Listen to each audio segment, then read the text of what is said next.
flakes.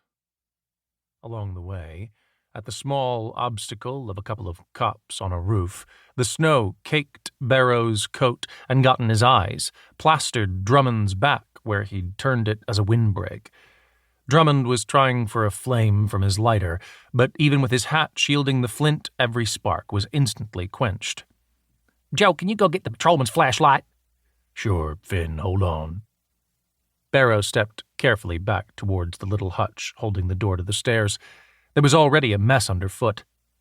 As he expected, the uniform who'd called them in from the phone down in the lobby was waiting only a few steps down on the narrow flight winding round the top of the elevator shaft.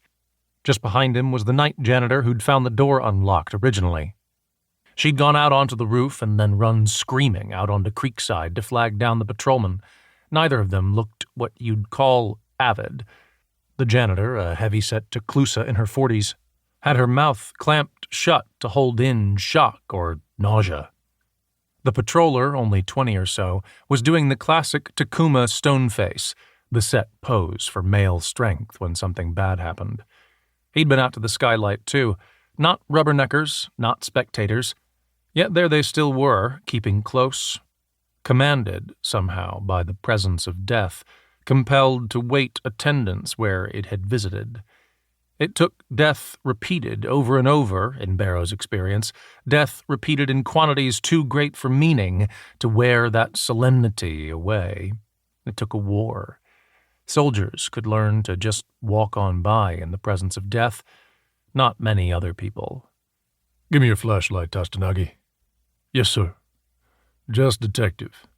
"Yes, detective. Sorry, detective." Perhaps not even 20, thought Barrow. "Hey," he said.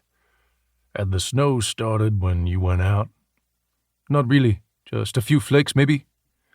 "But nothing on the ground?" "No." "Uh-huh." So, nothing to be learned from footprints. No reason to worry about churning the snow. He turned. "Officer," said the janitor. "I need to go soon. My babies will be waking up, and my man's on the early shift."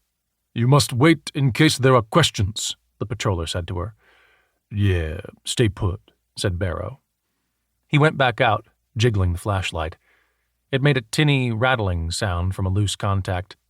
For a moment, the scene remained as it had been, whirling and blind, the snow that had congregated wormily in the dim blue street lamps down on Creekside Drive, blowing up and over the three sister towers of water and land and power, and spattering the looming bulk of the mound behind them, and weaving away in lines of flickering gray over the dark immensity of the plaza beyond.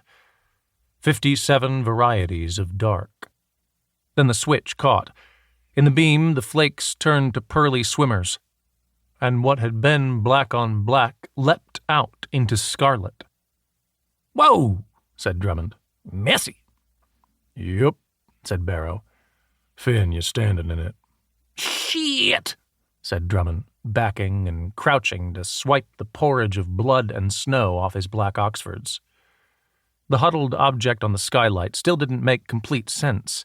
A body, of course, and one which had bled out in gouts down the glass.